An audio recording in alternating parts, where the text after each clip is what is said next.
I'm ready to tackle this gorgeous rocking chair. I couldn't believe when I found it, and it's actually in really good shape. The wood's kind of dried out and the caning is a little bit brittle, but I'm pretty sure I can save it. The first thing I'm going to do is I'm going to take it and wash it all down with some TSP, get it nice and clean, and then take a sanding block to it, a 220 grit, just to knock off any high edges or any little bit of stain or paint that may be left on it. I wasn't sure what products to use on it, so I took a picture of this chair and then I went to our local Home Depot. I have a fantastic painting section there and they're really helpful. And they pointed me in the right direction of what products to use. I'm going to put on some linseed oil. That will just moisturize it and help it not be so brittle and stand up better. And for the wood, I'm going to be using some penetrating oil wood finish. And I just got a clear finish. I didn't want to stain it another color. I wanted to keep it this color. So I'm really excited to get at this and see how it turns out and talk about a fantastic dump find for free. I was so excited.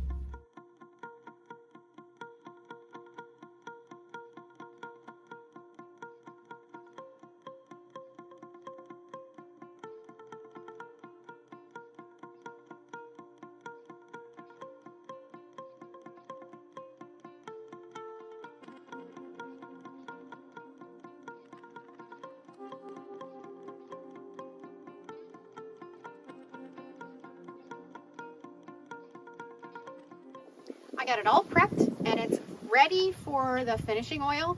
I used a 220 grit sandpaper over the whole thing. It worked really well. There's a few spots that it didn't come up and it left a little bit of a dark spot, but that's okay because it'll just give it character. And then we're going to put the penetrating oil on next, and then I'm going to, when that's all dry, put the linseed oil on the caning, and I am going to have a beautiful rocking chair. So let's get to work.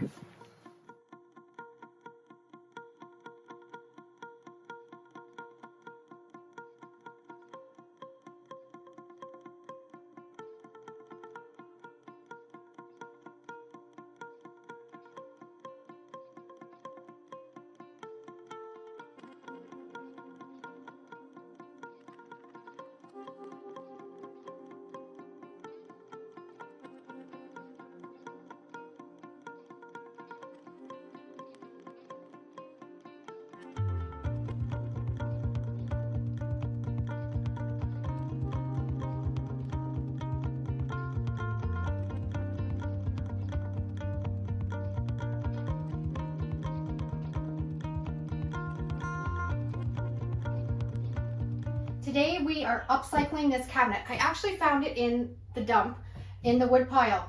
Fantastic condition, solid pine. It's never had any stain or any paint on it. I'm gonna upcycle it and I'm excited to show you guys how it's gonna turn out. The first thing that I'm gonna do is I'm gonna wash this down with some soapy water and then let it dry really well. And then we're going to put on our base coat. Before we get started, let's take off all of the hardware and all of the hinges. I'm going to do a really chippy finish, kind of farmhouse kitchen. And when I'm doing my first coat, I always like to use my darkest color. That way when we distress it at the end, the dark color will be on the bottom and it just makes it look more authentic. And for this project, I'm going to be using the square paintbrush from Zebra. These are my favorite paintbrushes and they have so many to choose from for every different project. I'll put a link down below in the description so you can head to their website and check it out.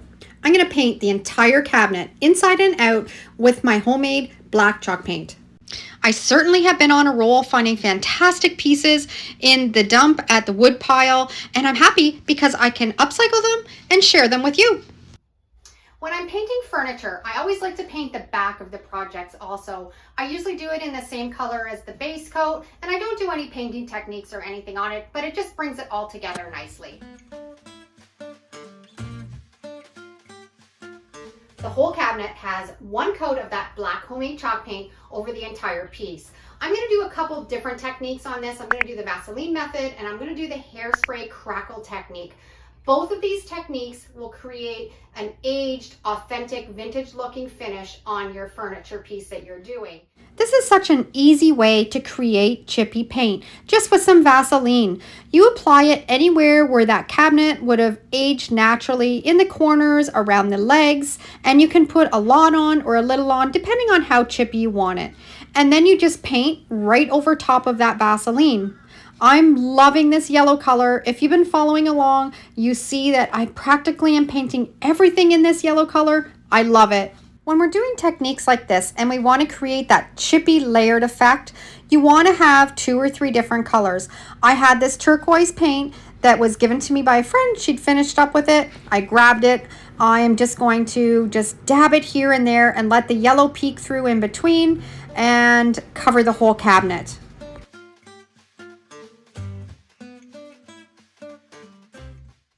I know, just hang in there. I know it looks like an awful mess right now, but it's going to be beautiful when it's finished.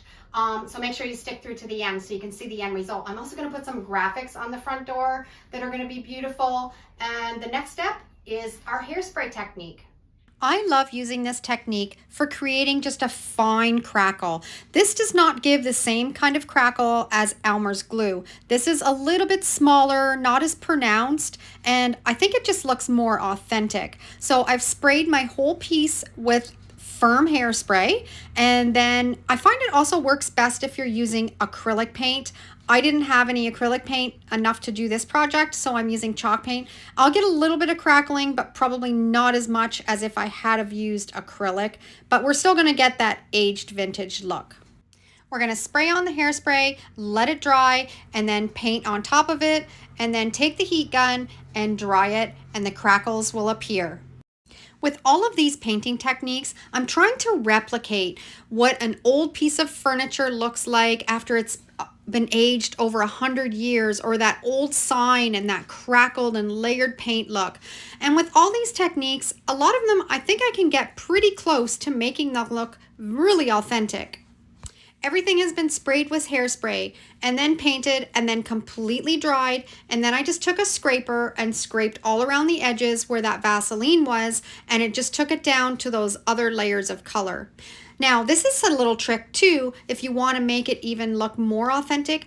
I like using a stencil brush, dipping it in some water, and then scrubbing into that paint, and it'll take it down to the next layer, and you can do it as big or as small of an area as you want, and it'll expose that paint underneath, and just look at how fantastic that looks, and it looks natural.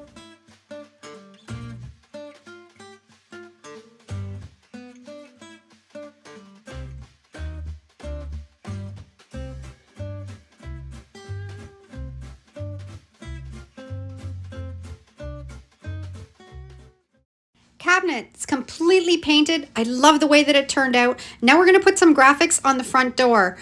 I've got 2 graphics that I designed, and I'm going to put them together so I can have the graphic down the whole door panel.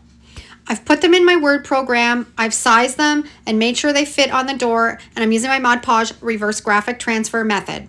I have all kinds of full tutorials on my channel on how to do this step by step if you've never tried it before, but it's so versatile and it works fantastic. We're just applying the Mod Podge on each of the graphics, putting them down, making sure we've gotten all the bubbles and all the wrinkles out, and then we're going to set it aside and let it dry overnight.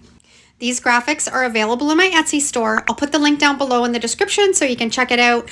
There's these graphics plus so many more. I've let these graphics sit overnight, and now I've just got a little dish of water with a little rag, and I'm just dampening that paper until you can just start to see the graphics show through, and then rubbing off the paper. This technique takes a little bit of practice, but once you get the hang of it, it's so much fun.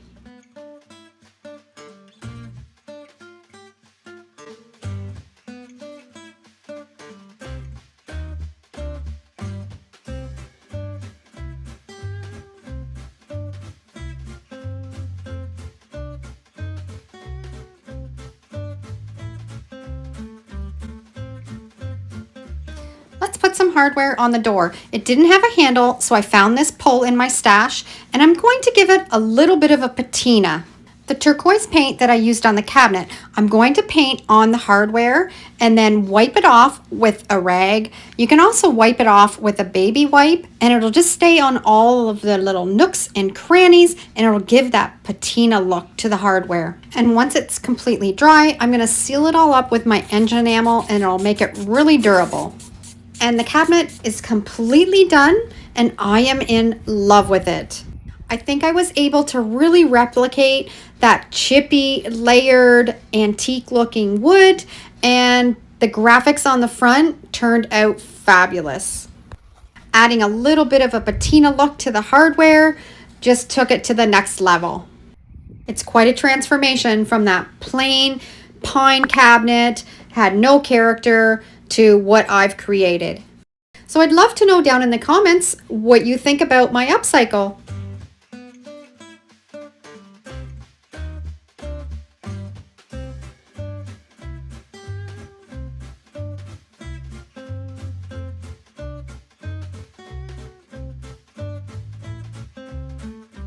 Nothing better than getting a free end table that I know I can upcycle and make it pretty again. It's in pretty rough shape. The finish is peeling off and it just needs a really good cleaning. The first thing that I'm doing is I'm taking my heat gun and I'm heating up that top coat of probably like a varnish or a stain, and it's actually coming off really easy. Just heating it up and taking my scraper and scraping it away, and it's taking it down to the wood, the bare wood, and it's actually really pretty. I just have my heat gun on the highest setting, but I'm making sure that I'm not holding it too close to the wood because we don't want to scorch it, and just scraping it away until I can get the top completely free of any of this varnish or stain that's on it.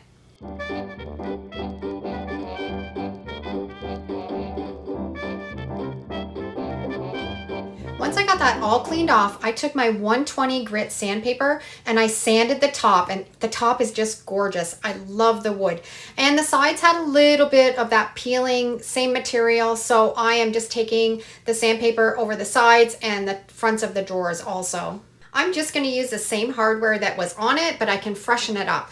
A little tip when you're spray painting these knobs, cut a little hole in a cardboard box, stick it through, and you can paint it a lot easier. I'm just coating it with a little bit of black spray paint. When that dries, I'm going to put on a coat of my engine enamel. This will just seal it up really well and make it durable, and the paint will never chip on it. I've decided for the drawers and the side and the front of this little end table, I'm going to paint with my black homemade chalk paint. I'm upcycling this little end table for my son because he's just bought a house and he needs to have a little end table up in his bedroom. So we have to make it so it's going to fit in with his very neutral decor. So we're just going to paint the drawers and the sides with 3 coats of that black homemade chalk paint. And if you've never used this Worcester paintbrush, it is fantastic. I'll put a link down below in the description because if you don't have one of these paintbrushes in your crafting stash, you need to get one. I've got the bottom all painted. Now I'm going to keep the top, the wood look. I've got this penetrating oil finish, and when you apply that on the bare wood, it just brings out the grain and it just looks absolutely high-end gorgeous. I'm going to seal that whole top with that penetrating oil.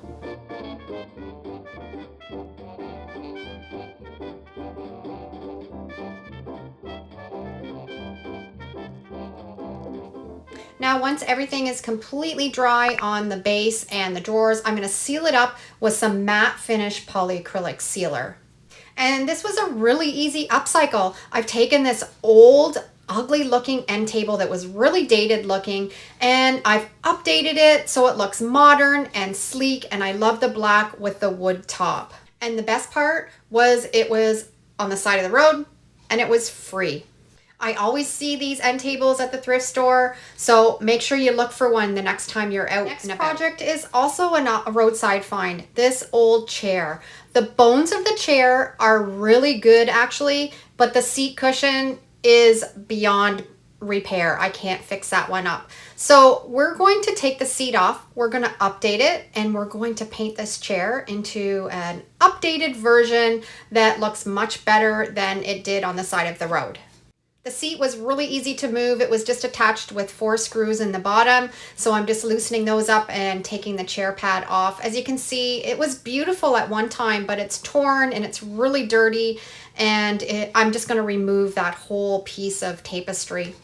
And I should be able to just peel it off and use my hammer. It's put on with some little nails. Now what I like to do, I always save these. You can always use them in another project. So I've got a little glass dish here and I'm putting all those little nails in so I can save them and tuck them away for another DIY. Now the actual wood of the seat is in really good shape.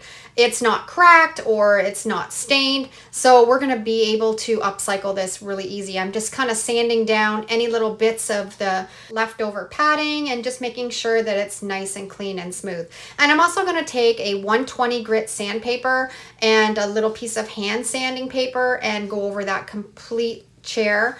Now, I always am drawn lately to this yellow color. You've seen me use it before, and I just love it. And I'm also going to use this Worcester paintbrush again.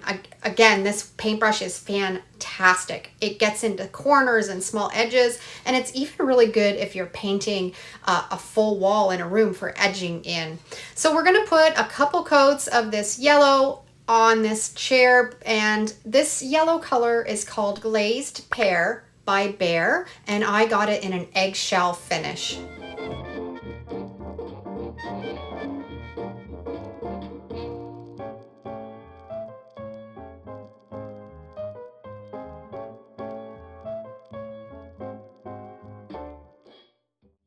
Now this is a fun way to distress paint that looks like it's naturally aged. I just use my stencil paintbrush and I dip it in water and then I just rub away at the paint, and it's just gonna naturally wear that paint away, and it's not gonna look like it's been just sanded down. It's going to look like it's been worn away over the years. And it takes a little bit of time, but it's definitely worth the process to take this brush and you just rub with the water into that paint until you're liking the way that it looks. And you're gonna do this in any area on the chair where it would have naturally aged.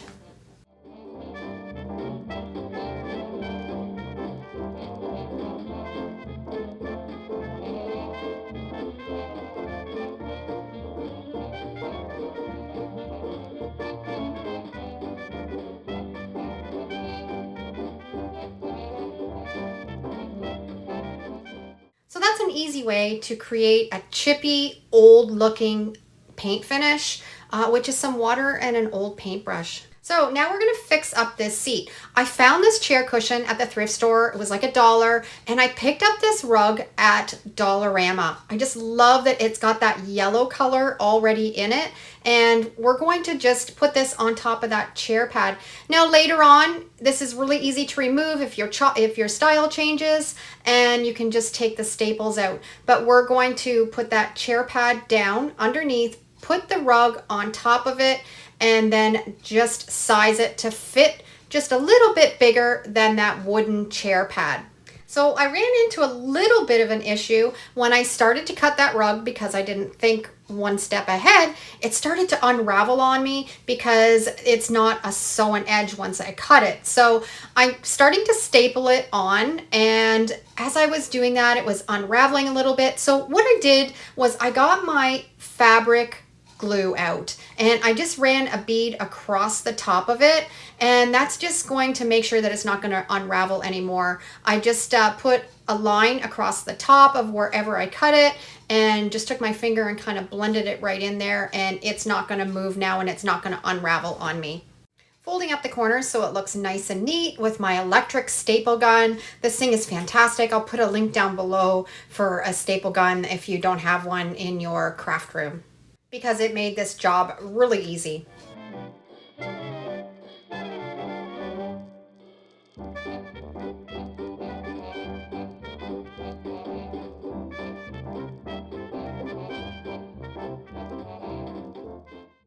So I've taken this drab looking chair, the seat cushion that was ruined, and I've upcycled it into this beautiful boho style chair for free from a chair that I found on the side of the road.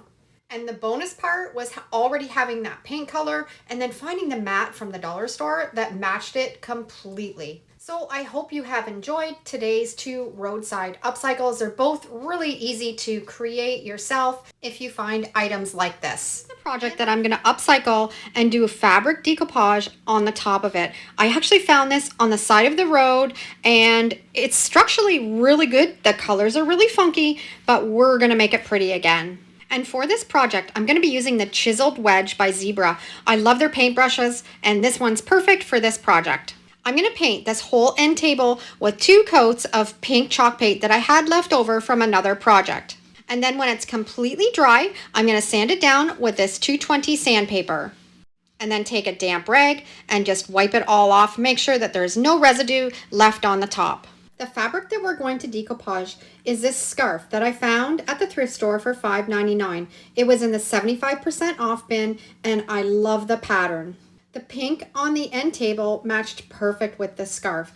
When you are going to decoupage on top of a surface, you want to make sure you're painting underneath a lighter color. If not, it will show through on your piece of fabric and it will not look as nice. So having that light pink underneath will look really nice when we decoupage the scarf on top. Now we're going to be using a polyacrylic sealer to decoupage. You can use Mod Podge, you can use homemade Mod Podge, but I find using the polyacrylic, it's thinner and it just lays better into the material, trying to get a nice smooth surface.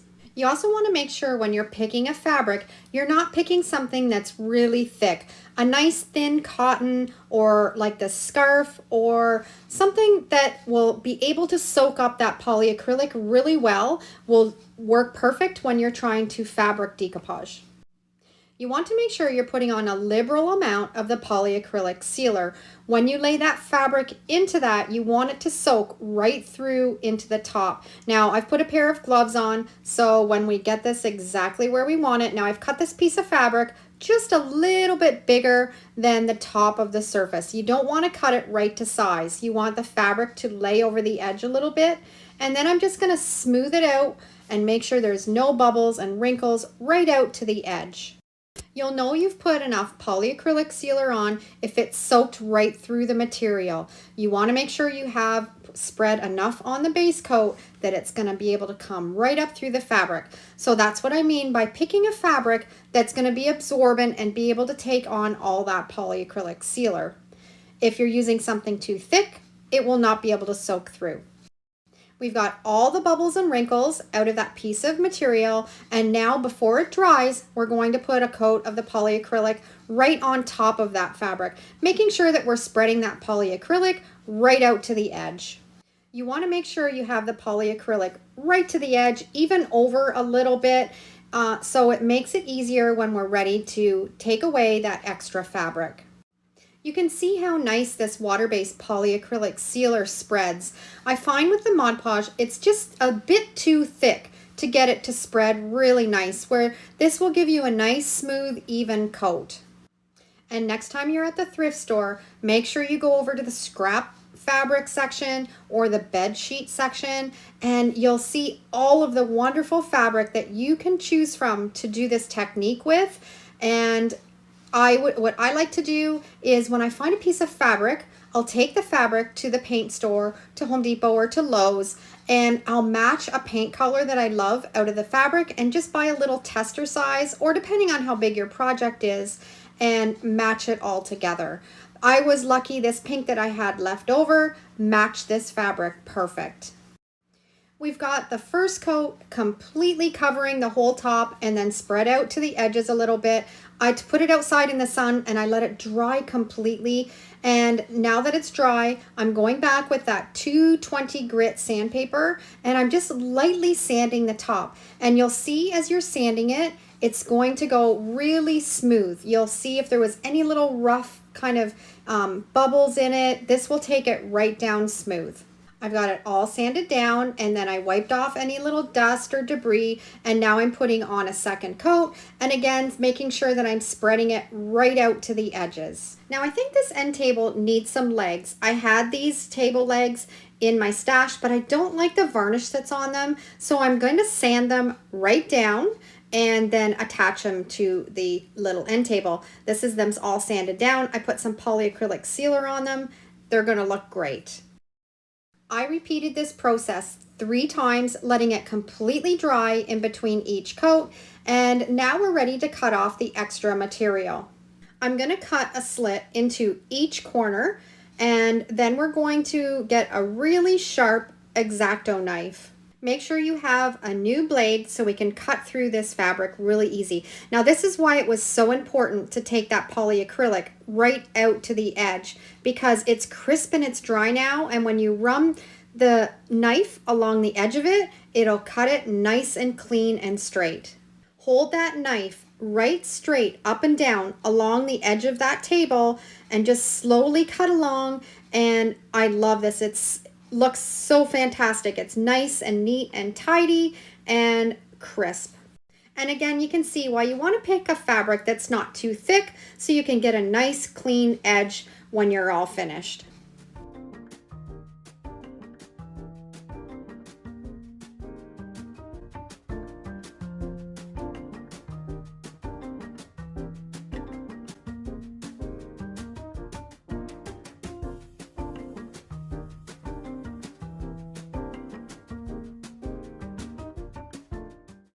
Now that we have all the material cut off, I'm going to take that 220 grit sandpaper again and give it one last sanding right out to the edge. If you have any little hairs of fabric that are left from cutting, this sandpaper will sand that all away, and we're going to then wipe it with a damp rag again and put on one last coat of the polyacrylic sealer, making sure that we're going right out to the edge. And that's how easy it is to decoupage fabric onto your furniture.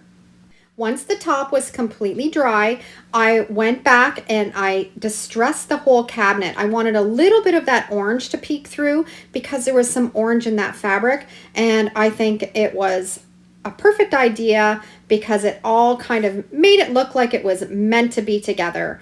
And how cute is this? A little tropical kind of boho feel end table that I created from ugly looking table that I found on the side of the road. If you haven't tried this technique before, grab some fabric when you're out at the thrift store, and if you've got a little project you can try it on, give this a go with the polyacrylic sealer.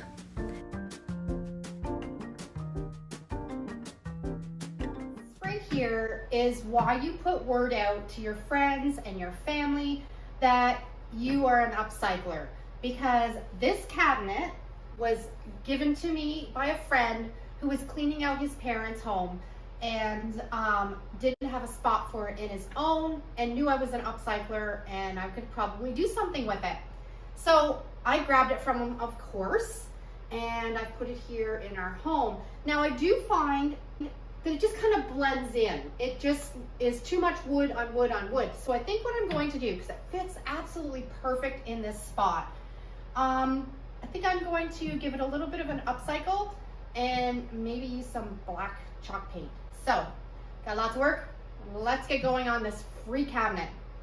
If you're new here, my name is Deidre from Our Upcycled Life, and I love showing you how you can transform and upcycle projects into beautiful home decor on a budget. Today I'm going to be sharing lots of great ideas and tutorials on how to turn everyday items into stunning pieces for your home. I love repurposing old furniture, especially when you can find it free or really affordable. You're going to be amazed what you can do with a little bit of creativity and some inexpensive materials. Make sure you watch through to the end for a variety of different projects that will fit any budget. And if you like this kind of content, make sure you subscribe. I got all the hardware off. I am not replacing it because I love it. It's like a hammered metal, but I am going to spray paint them all matte black. I love the way the handles turned out. You can really see that hammered texture. I'm really glad that I'm saving the hardware and just spray painting it. And I'm going to screw them all back on the door fronts. I am just going to paint this portion of the cabinet. Number one reason, I hate painting shutters. But I just think it'll be nice to have the two different tones. We'll have the black, and then I'll keep the doors this color because it actually matches the trim really well. So I'm going to empty this out and get it ready to paint. Okay, we're all ready.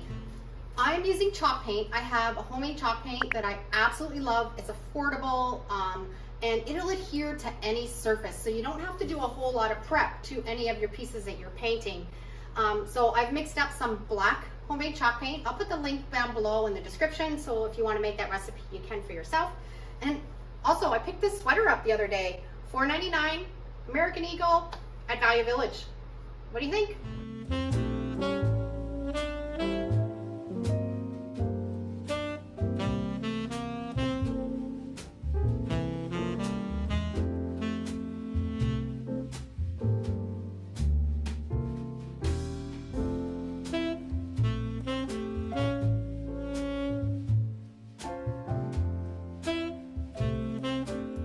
First coat's dry, so I'm now putting on the second coat. That's one of the nice things about chalk paint, is it dries really quickly, so you can complete a project in a day and have 2 or 3 coats of that chalk paint dry for you.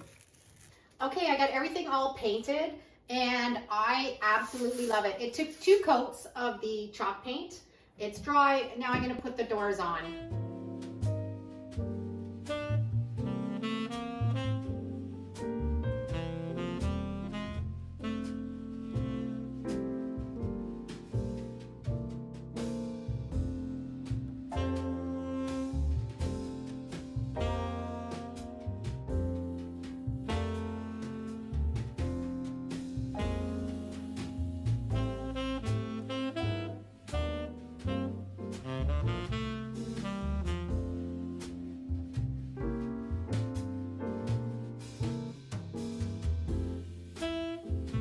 I am absolutely in love with this cabinet, and what makes it even more fabulous is that it was free and it only took me a couple hours and a little bit of black chalk paint, and it looks fabulous. And I've just put some of my thrifted finds on top, a faux plant, a little pottery dish. I love looking for pottery at the thrift store, handmade. Nice little glass container, a little collection of some pottery and some battery operated candles that I think are fantastic to add some ambiance. Added a few vintage books, and I've had these spindles in my collection for forever. I think they look nice just nestled in there. And did you know you can put art on your TV? If you go onto YouTube and search vintage art TV, they have so many fantastic channels. You can pick whatever vibe you want. Right now, winter, this would look beautiful. And it's gonna come up with a beautiful winter scene on your TV, and it's gonna alternate pictures every 10 or 15 minutes. They've got some beautiful floral ones. It's something just to play around with and see what looks nice in your setting.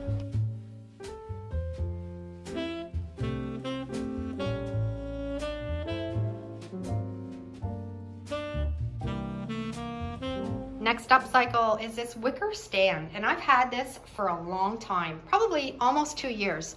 I keep looking at it and not quite sure what to do with it, and I think I've been inspired. I've just kind of had this piece of wood on the top and this plant on it, but because the top is broken. So let's do this upcycle. Let's fix this up. This is what it looks like on the inside. I just had this piece of wood here because the wicker is broken and the inside and the top is broken on it, and it's covered in this quilted material, but it's stained, it's ripped, it's in really bad shape. You can just imagine how beautiful this was when it was brand new, and it's all the glue has come loose. It really needs some TLC. And then the bottom, I've just stuck a basket in here, but it's been tucked away in my shed. It's really dusty, but somebody had just kind of decoupaged or stuck down this piece of paper, and it actually has a little drawer in it, and the drawer is also lined. It's got this pink tape on it, so it really needs to have some TLC. So let's get to work.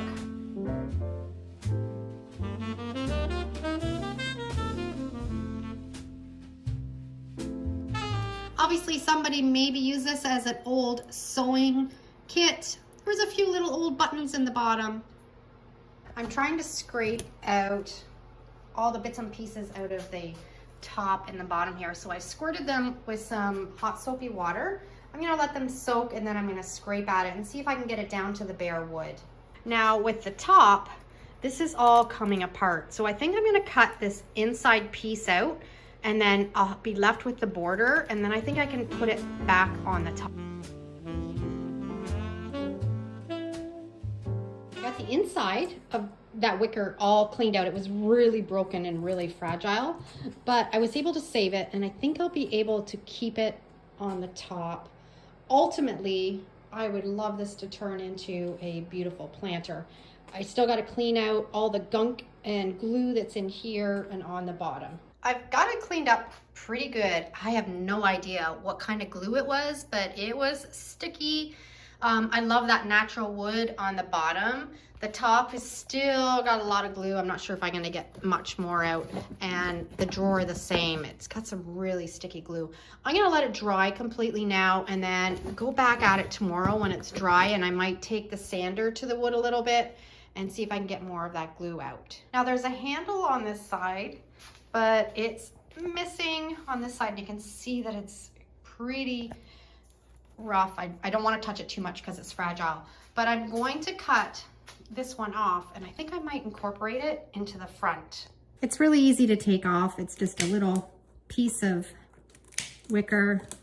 Came off really easy, and I think it would look really nice if I maybe put it on the drawer or put it on the front here, and I'll just use my hot glue gun and put it on. It also needs a really good cleaning, so I've just got a soapy rag and I'm just carefully just wiping off any dust or any dirt that it may have. Everything is dry.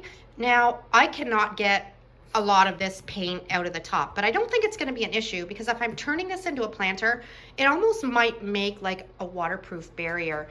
But the bottom piece of wood came up really nice. I'm not going to touch it. The wicker is really fragile. I have to be really careful, because if I even bump into it, it's cracking and it's breaking off, as you can see right here.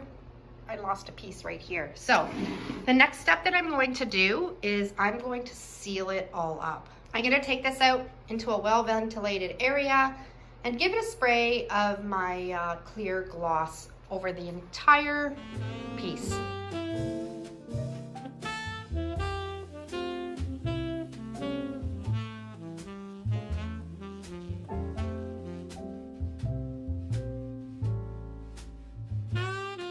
I know I had said that I was probably gonna just glue this little handle on here, but I found a little piece of copper wire.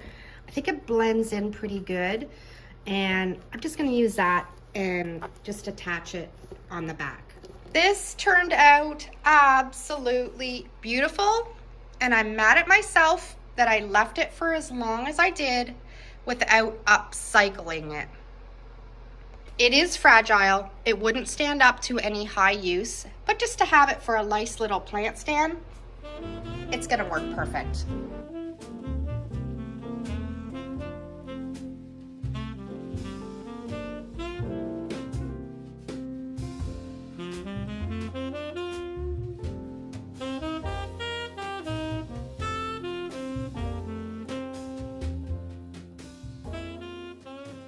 I wanted to show you, sometimes when you find things at the thrift store, you don't actually need to upcycle it. You can just repurpose it. Now, I found this beautiful rocking chair. It's a little tiny one.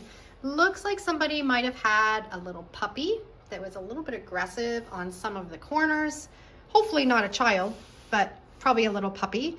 And I'm just going to turn it into a plant stand. I paid $4.99 for it, and it's so beautiful. And just to put a potted plant on top of it, I think it's gonna be perfect. And I found the perfect spot for it, right beside our fireplace, snuggled in between Tina's little bed. Great way to repurpose a vintage rocking chair. Next upcycle is this wicker basket. It was $13.99, and I had a coupon for 20% off at Value Village. So great deal for a really big wicker basket. It's kind of dinged up along the bottom, and I'm not really loving the dark wood on the bottom, so I'm going to sand it up a little bit, clean it, And I'm gonna put some white chalk paint along the base of this basket. I don't think this needs a lot. It's in really good shape. Other than the bottom has quite a few little dings and chips out of it, I'm gonna paint it with my homemade white chalk paint, and I think that's all it needs. It's gonna be a great catch-all for pillows and blankets.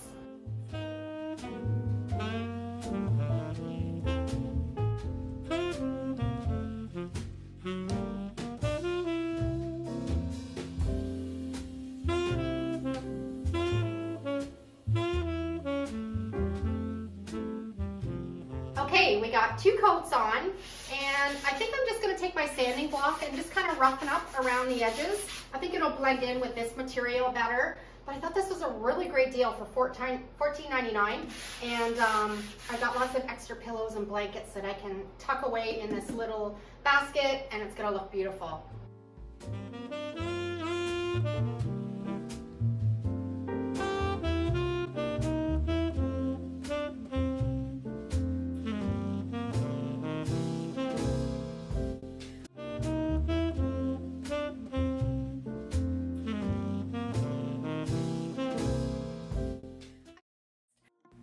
I saved this bench from the dump and I'm excited to upcycle it.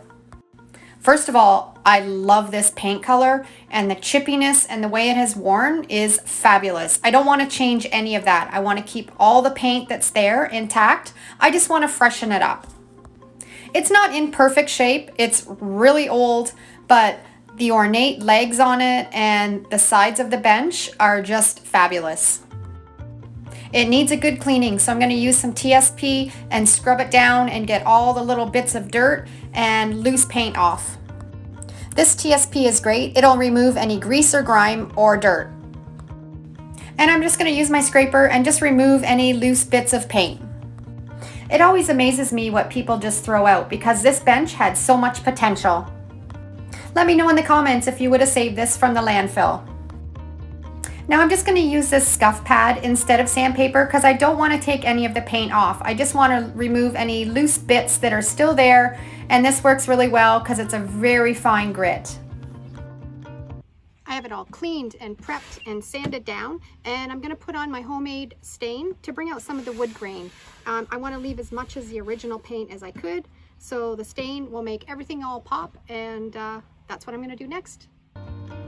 I'll put a link down below in the description and a link up top here of how you can make your own DIY stain. You can make it into any color, and it's so cheap and affordable and easy. And I'm just going to apply the stain over the whole bench, even over the existing paint, and then it's just going to freshen up that wood and bring out the grain and make it pop more. And the nice thing about this stain is you can layer it. You can put one layer on if you think that it's not maybe quite dark enough. You can mix up a little bit more and put more on until you get the desired color that you like.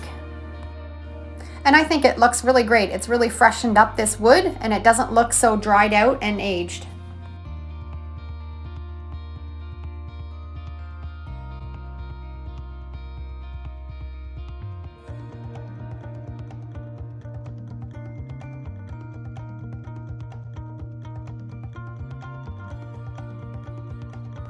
After you've applied all the stain, you just take a rag and wipe off anywhere where it's still wet.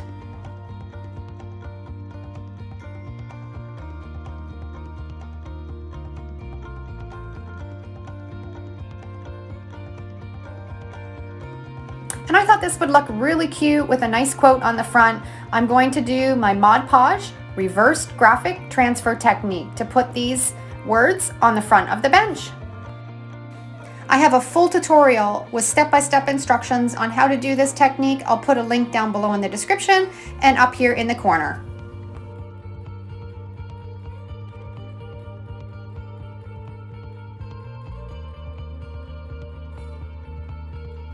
Okay, this is dried completely, and I'm just going to take a damp rag and rub off that paper, and you're going to have the words left on the bench. I love using this technique. It's a great way to update furniture or your upcycled projects or to make wooden signs.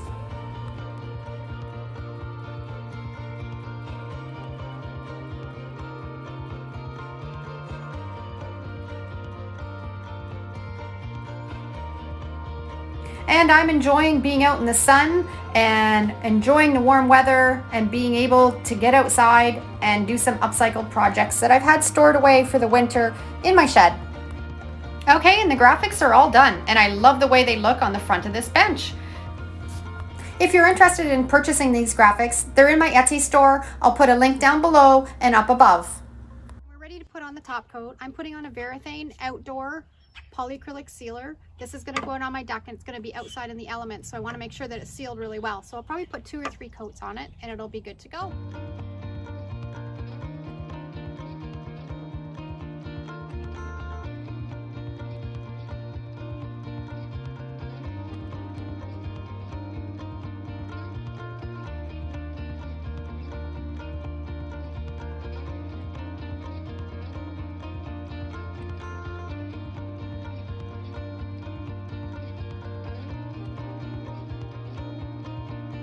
And there it is, all finished, and I'm so glad I was able to save it from the landfill. Once I put that top coat of the Varathane on it, it just made that yellow pop, and it looks fantastic. Let me know down in the comments what you think about this upcycled bench. I'm loving it.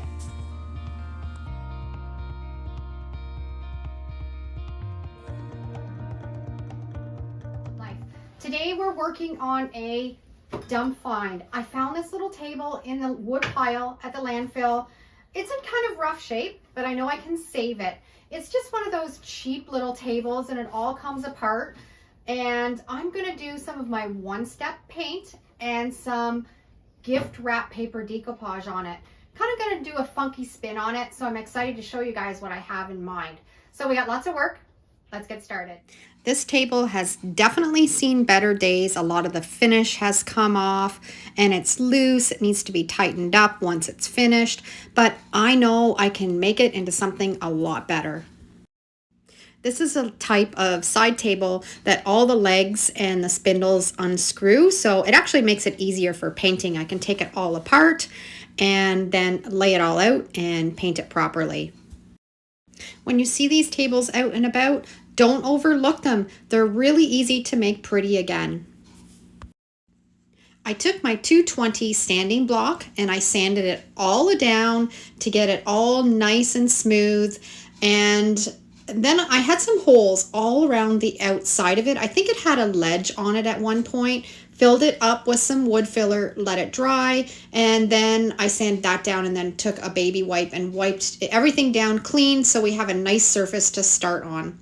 This is the gift wrap paper that I'm going to use. I picked it up at the dollar store and I had this paint in my stash. I'm going to turn it into one-step paint, but look how it matches that gift wrap. It's going to come together perfectly.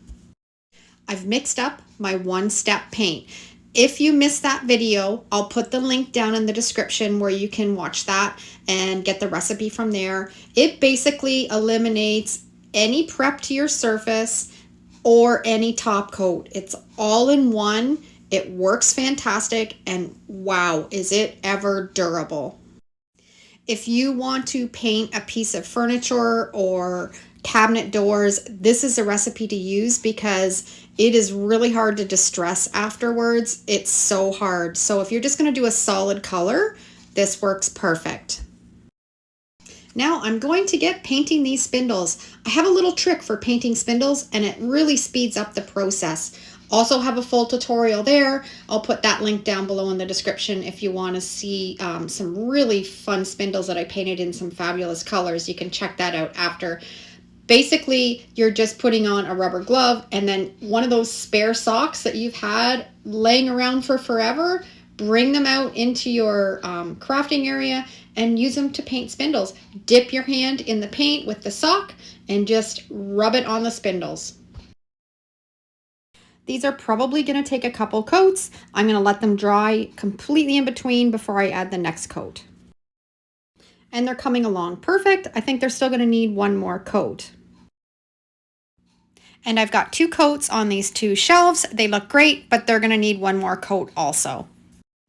I've got 2 full coats on these spindles. It's covered really well, but I think I want to do 1 more coat, and I'm going to sponge it on. I just have a little piece of sponge and I'm just dipping it in the paint, and I'm just going to dab it up and down along that whole spindle, and it's going to give it a nice smooth finish.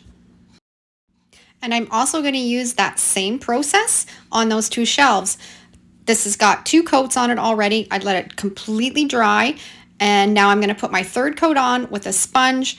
It's going to get rid of any brush lines or any imperfections that you've had when you were painting it if you just dab that sponge up and down. My spindles are drying. I love this red. It is so fun and so whimsical, and it's always nice every once in a while to kind of venture out of that white and black and do something with a splash of color. Now we're going to get the gift wrap, and we're going to cut a piece of it off the roll a little bit bigger than the top. We're going to Mod Podge it on with my matte finish, and you're just going to brush it on. You don't want it too thick. If you have it thick, it's going to wrinkle up too much and bubble too much. You just want a thin coat, just enough to stick that wrapping paper onto the surface. One thing with decoupaging that you should always kind of keep in the back of your mind is you're never going to have a project that's 100% no wrinkles or no bubbles. It's virtually impossible. And I usually, when I'm doing projects like this, I embrace the wrinkles. I love it when they show up every once in a while because you can make it look distressed and old, and it doesn't look like it's just a hunk of paper stuck on the top of your surface. Now I have added 2 coats of Mod Podge on top of that piece of wood. Let both of those coats dry completely. Now I'm going to take that gift wrap and place it exactly where I want on that piece of wood. The flowers, I kind of want to make sure they're centered up and are going to look nice when it's finished. And I'm putting a piece of parchment paper on top. Make sure it's parchment paper, not wax paper. Then we're going to iron it on. I have my iron set on the highest setting with no steam, and you're just going to take your time and just slowly just iron on that gift wrap. And as you're doing that, Mod Podge underneath will melt and adhere the paper to your project. I really love using the iron-on method to decoupage. It works really well when you're using it on a bigger project too. And the nice thing about using gift wrap paper is it comes in a bigger roll, so you can decoupage a bigger project. You're not limited to just using a piece of paper. That ironed on really well. Now I'm going to take my sanding block. This is a 80 grit sanding block, and I'm just going to take it around the edges and just sand it. And as you do that, you're going to leave a really nice clean edge around your piece of wood. Now I'm going to take that sanding block across the top of that gift wrap paper. I just want to age it, kind of distress it so it doesn't look perfect. And as you can see, it did kind of wrinkle up quite a bit. I don't know if it was a different type of gift wrap paper, but I actually really like it. And as I'm sanding it, I'm liking it even more. It gives it a really distressed look. By sanding it, it knocks off that top edge of the wrinkles and leaves this beautiful distressed finish. I'm embracing the wrinkles on this one because I love the way that it turned out. I'm going to seal this up with engine enamel. This table will probably be used for a plant stand or a little end table, and I want it to be sealed really well and really be durable. This engine enamel is perfect for that. We are ready to put this dump fine table back together. And I'm going to put a couple coats of paint on the bottoms of those shelves. Someone else's trash is my treasure. I knew with a little bit of TLC and a little bit of patience, I could turn this into something beautiful again. And I love the bright color and the whimsical feel of it.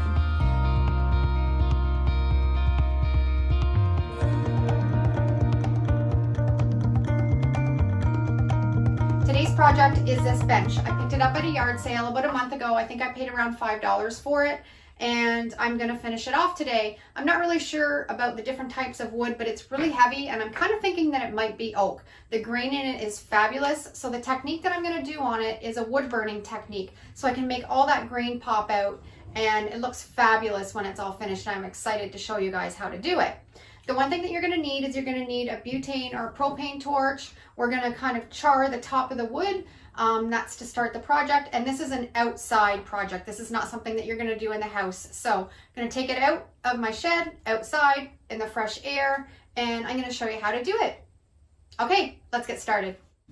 I'm so glad I found this bench when I was out yard sailing. It's really good quality, heavy, handmade, been put together really well, and I'm excited to try this technique on it. I've got my bench set up on a metal stand. I've got my garden hose ready if I need it, if it flares up any, and I'm going to just turn on my propane torch, and you're just going to want to take it back and forth across the wood. Try not to leave it in any one spot for too long because you'll burn it and it'll scorch it. So you kind of want to just go evenly back and forth. It takes a little bit of practice. I'm still not really good at it. I made some scorches and I made a few little burn marks, but I think in the end it just kind of gives it some really nice character.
Okay, I have this all done, and I've burnt all the top and the bottom and the sides, and I love the way that it makes the grain and the wood pop out. I'm not an expert at this. I've only tried this technique a few times, and you can see I've kind of scorched it here and there, but I think it just adds character to it. The main thing is just to use caution. Make sure you do it outside. Make sure you have a hose, and I even had a water bottle handy too if I needed to squirt if it flared up a little bit. Had my glasses on and I wore a mask. So just take your time, just be careful, and I'm excited now to finish this off and put a stain on it and show you how it pops the grain out. Okay, I've got my sander out and I've got a 80 grit sandpaper on it, and I'm just going to sand all of the edges and all of the top and the sides just to get off any rough bits and just to distress it a little bit more.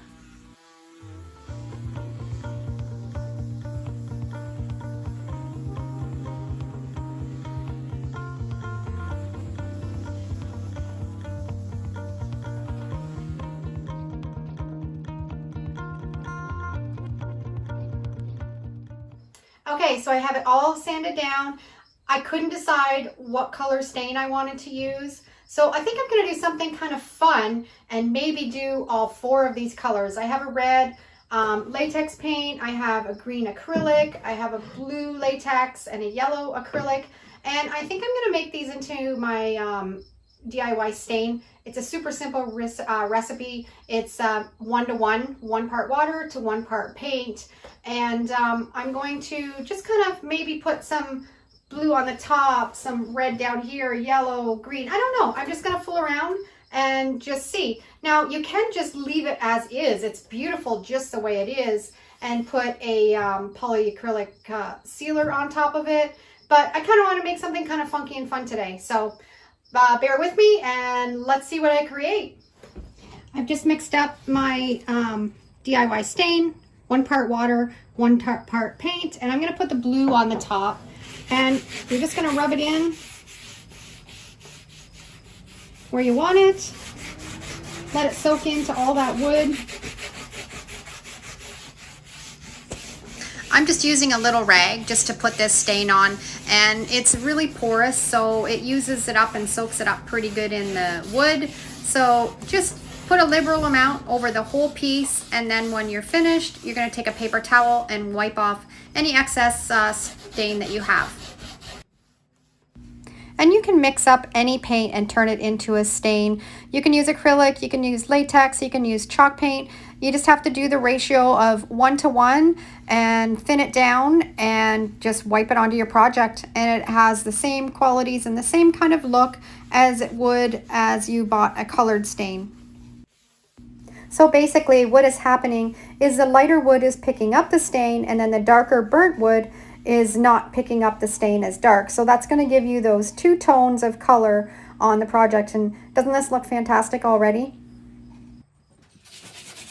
I'm excited to try all these different colors on the different parts of this bench. I just hope it looks okay. There's no turning back now. So cross your fingers, and I'm excited to see the outcome. I'm just going to work away, finishing up the different colors, and then we'll be ready to seal it.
Okay, I finished staining it, and then I took it back outside and I gave it another really good sanding. I wanted to roughen up the edges a little bit and expose some of that raw wood before I sealed it up. I'm going to seal it up with a polyurethane. This is a water-based product from Minwax.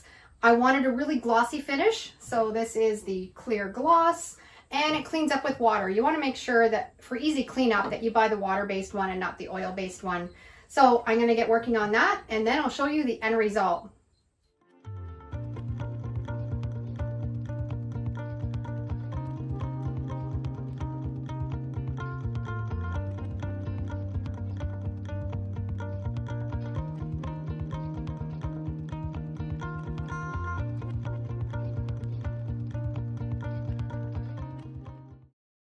And it's all finished, and I love it. And I'm so glad that I went with those different pops of color. I kind of went out of my comfort zone, and I'm glad I did, because I didn't want to create something that was just plain chalk paint and sanded. I wanted to do something a little bit more funky and fun.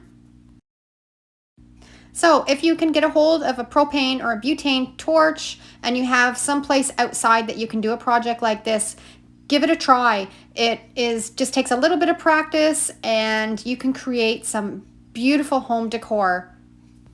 Let me know down in the comments what you think of all the different colors or whether I should have just went with one solid color. I think I did pretty good for a $5 yard sale find to upcycle this beautiful bench. Today we are painting fabric. I picked up this table and chairs from a friend of mine. She was selling it for $75. It's absolutely gorgeous. I'm not doing anything to the wood or the chairs, but the chair pads are in rough shape. There's some staining, some pills, and I'm going to show you how you can paint the fabric without having to reupholster. Okay, we've got lots of work. Let's get started. Painting fabric with fabric paint is a fun and affordable way to transform the look of a room. Whether it's chair pads, cushions, or other fabric items, fabric paint offers an endless possibility to create custom decor. Yesterday, I washed all of these chair pads with some hot soapy water and let them dry overnight because I knew I was going to be doing this video. So make sure you're using some clean fabric before you paint your fabric. This still has some stains on it that didn't come up even after I washed it. So this is a perfect project to do this technique on because it's going to cover up all of those stains. Let's get painting some fabric. This is so easy to do and it turns out fabulous. I have a tester of latex paint. I found it at Home Depot. It was in the Oops section and I'm hoping it's going to paint up like a leather look. A squirt bottle with some water, some fabric softener. You can use any type of fabric softener. I have a little measuring cup and a little dish to mix everything together, a paint stick, and a paintbrush. I'm going to be combining the fabric softener and the latex paint in equal amounts that are enough for my project. And you can do the same for yours. Just remember to only mix what you need for your project, as this mixture does not store very well. After pouring equal amounts of fabric softener and latex paint into a small dish, I'm going to use a stir stick to thoroughly mix those together. It may take some time and the mixture will start to thicken up. It's exactly what we want. It's going to develop like a fluffy texture as the fabric softener and the paint blend together. Now that the fabric softener and the latex paint are thoroughly mixed together, I noticed there was a few imperfections and pulls and snags in the fabric. I'm just going to carefully use my scissors and trim away any of those little snags, being cautious not to cut any of the fabric itself. It's important to note that this technique works best on a smooth fabric. If your fabric has a lot of texture or a lot of design, it may be more challenging to paint it evenly. So when attempting this method, make sure you're looking for fabrics that are going to have a smooth surface. To make sure that you're going to have a successful fabric painting, it's important to have a slightly damp fabric before you paint it. You don't want it to be soaking wet. You don't want it to go into that pad underneath, but just the fabric is damp enough for the paint to absorb into the fibers. I'm using a spray bottle filled with some water to mist the entire chair pad, being careful, not to make it too wet, just light enough to soak into all of those fibers.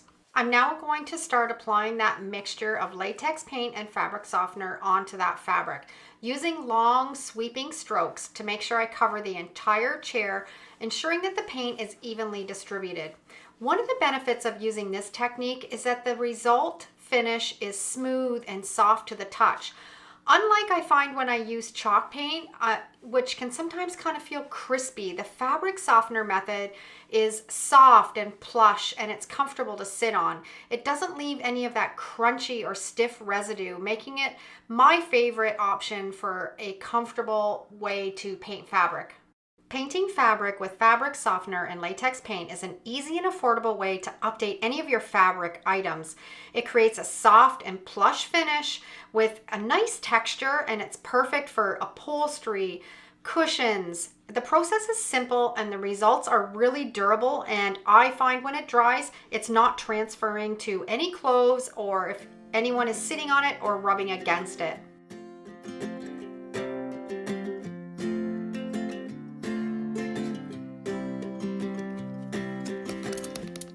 your fabric is getting dry while you're painting, you can re-wet that fabric by spraying it with a squirt bottle and then painting. And that's going to help it go on nice and smooth.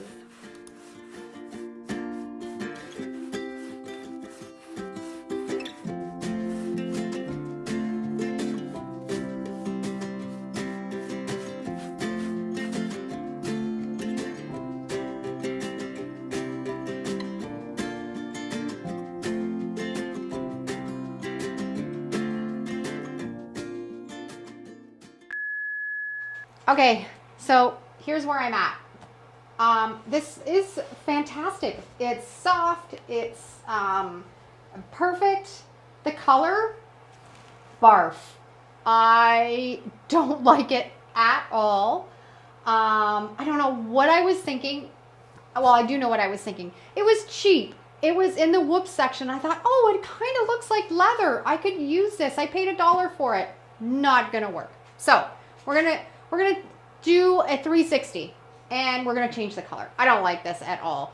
And I wanted to show you guys that sometimes not everything that I do in DIYs is not perfect, because this is yucky. I don't like that color, and I knew as soon as I did the first cushion, not gonna work. So we're gonna go to plan B. Stay tuned. Now we're switching gears, and I'm gonna go for the blue color in this rug instead of that rust color. That was awful. I'm mixing up again that half fabric softener and half latex paint and incorporating it all together really well. We can paint right on top of that previous mistake color. It's gonna kind of act as a primer anyways, and it's gonna give us a base coat. Once it's all mixed together, we're ready to paint and cover up that awful orange color. I'm back in my craft room to finally finish these cushions after being away the weekend at my cabin. Obviously, I didn't get it done because of that orange paint fiasco. So I'm going to start with this blue now. We're going to spritz them with the water and then paint on that blue fabric paint that I mixed up. It's likely going to take 2 or 3 coats with thoroughly drying in between each coat. It's critical to let the coat dry completely before applying the next one. If it's sunny, put them out in the sun, or if it's a warm spot to speed up the drying process, that would be perfect. We're ready for the second coat now. That first coat has completely dried. It's really covering well, but 1 more coat is needed. So here we go. 3 coats in total. The fabric is soft, it's pliable, and it's comfortable to sit on. Plus, there's no color transfer from this fabric paint. It works great, and it's a fantastic way to upcycle furniture without having to reupholster. Now that all 3 coats have dried completely, it's time to apply a top coat of wax. I'll include a link down below in the description of the wax I'm using. This is going to provide a nice finish and add a layer of protection. I'm also adding some darker wax around the corners to create more of an aged look, as if it's been worn over time. And as I move towards the middle, I won't be applying that black wax as heavy.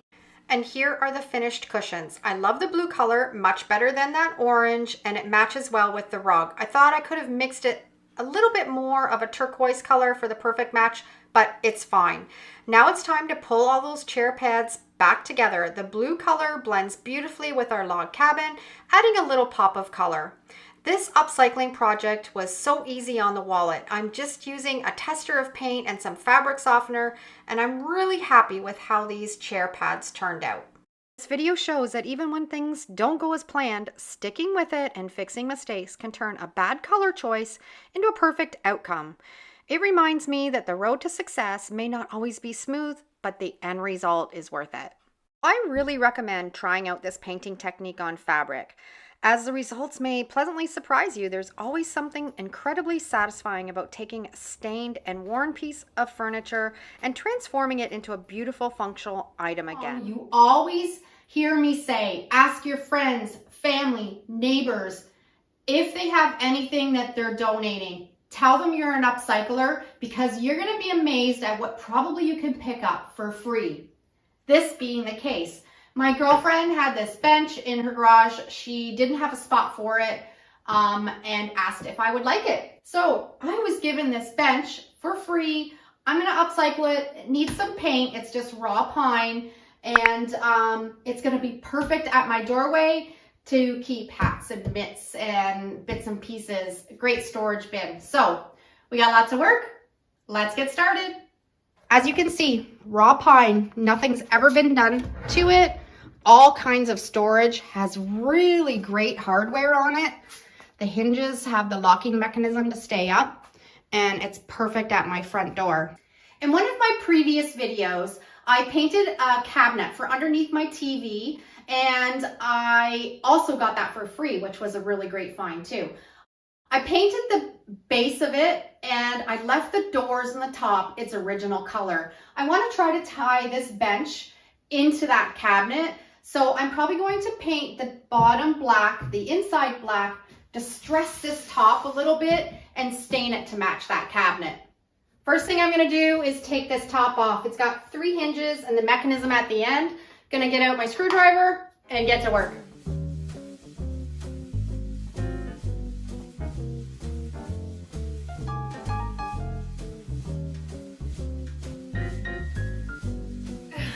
How do I get myself into these predicaments? Almost every one of these screws are stripped and on a really hard angle to get at. So I'm being patient and it might take a while. Hang tight, I'm gonna get these hinges out.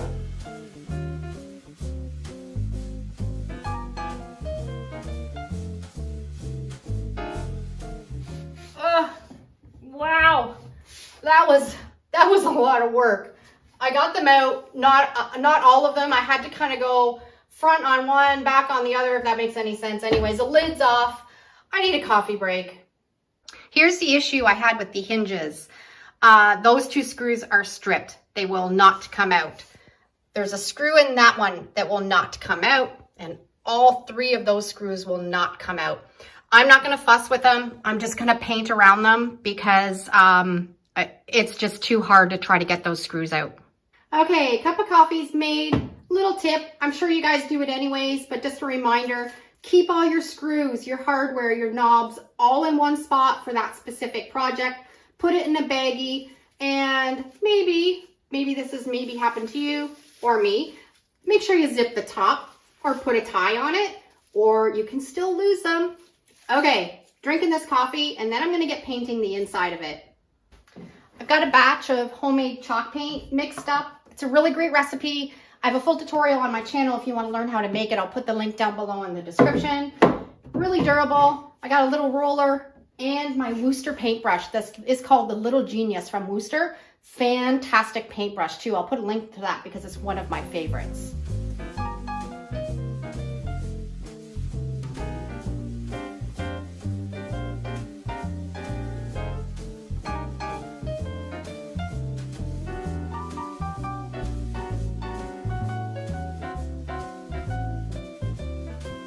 Inside's all painted. Now I'm gonna work on the outside.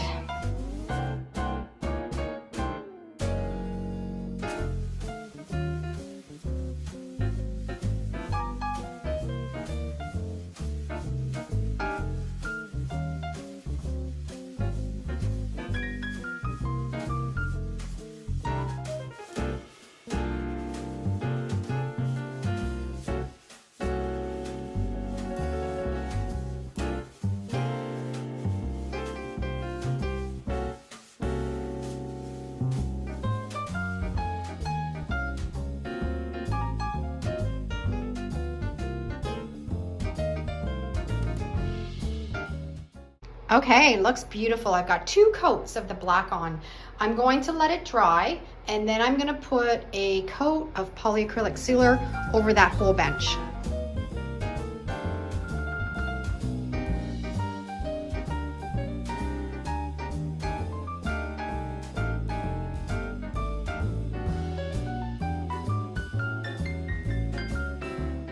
Now we're gonna tackle the top of this bench.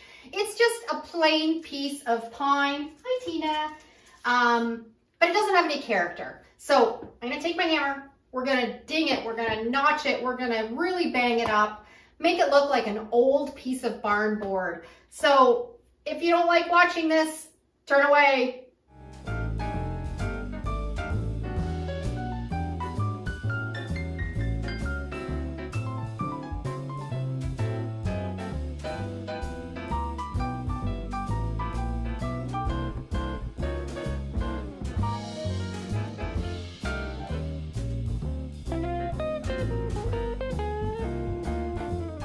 Okay, so you can see how I've taken that brand new piece of pine and given it lots of little nicks, and I rounded the corners so it looks like it's an old piece of wood. And I'm just gonna go over with some sandpaper and just soften some of those little nicks and edges, and we'll be ready to stain. I have some water-based stain from another project that's pretty close to that cabinet that I'm trying to match it to. So we're just going to paint it on.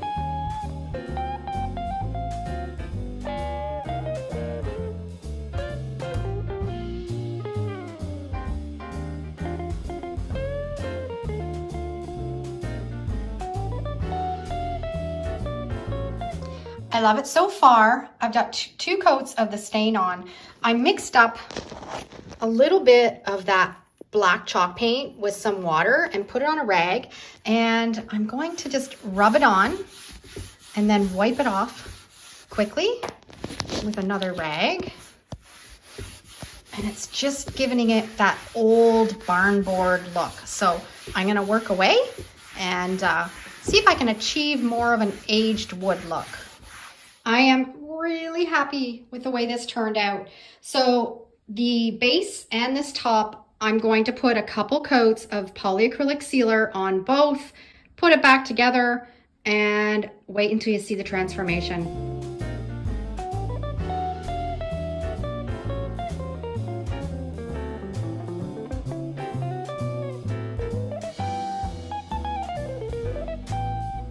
And the bench is completely done. I absolutely love it. The hinges, of course, were a little bit tricky, but I got it to work, and a fantastic upcycle that was free. I hope you've enjoyed today's upcycle, and I've given you some inspiration to ask friends and family for things that they're gonna donate that you could probably upcycle and turn into something beautiful again. Thanks for watching. Have a great day, and we'll see you in the next video. And if you love this video, I'm sure you'll love either of these next two.